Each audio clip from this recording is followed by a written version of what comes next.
其實導演佢嘅初衷係好簡單嘅，就係佢淨係想做一個機械人同怪獸打交嘅動畫。不過我哋漸漸發覺到即係講一個完整嘅故事嘅重要性。跟住接落嚟，我哋就發覺到其實佢哋兩爺孫嘅阿爺同個孫仔嘅感情表達其實唔係好足夠嘅。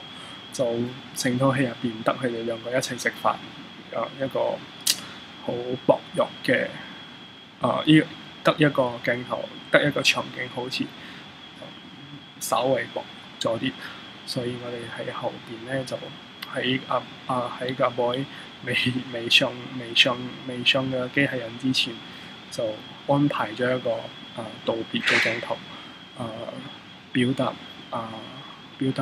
表達嘅孫仔要上戰場去堅持要去摧創阿爺又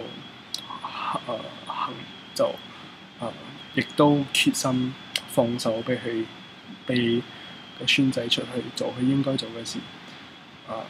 呢種嚟表達呢種角色嘅內心。跟住就因為成套電影啦，20分鐘一句説話都冇，就所有嘅表情，所有嘅情緒都要依靠鏡頭啦，依靠人物嘅動畫、人物嘅表演同埋音樂嚟表達。所以呢啲細節我哋都需要做到幾清楚嘅。呢個 sequence 咧有幾層目的嘅。第一層啦就係想拉長嘅 fight scene 嘅時間。第一個 cut 入嚟之後，覺得 fight scene 太短啦，想拉長佢啲。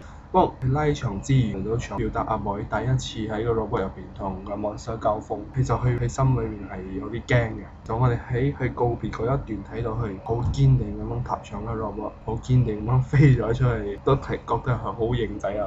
不過佢心裏邊好驚嘅，因為佢發覺到真係死得人㗎。佢俾個 monster 打穿嘅話，佢係會死㗎，所以佢心裏面係真係好驚。呢個有趣嘅地方咧，就係想模仿一下成龍電影入邊嘅感覺。